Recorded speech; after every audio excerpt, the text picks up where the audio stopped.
Hey guys, and welcome back to this channel. In this video I'll be showing you guys how you can keyframe filters on CapCut PC. I'm just going to add this video on the timeline, and I'm going to select filters, and I'm going to find one, like a filter that I quite like this one, so I'm just going to add that in.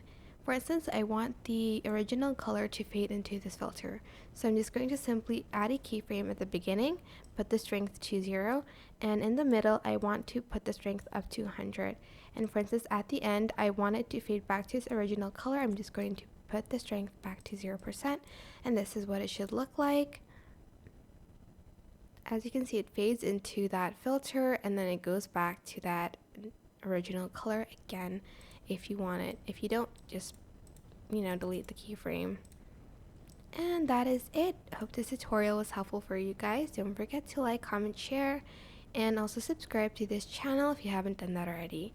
If you have any questions, just leave it in the comment section down below and I will try my best to answer them all for you guys.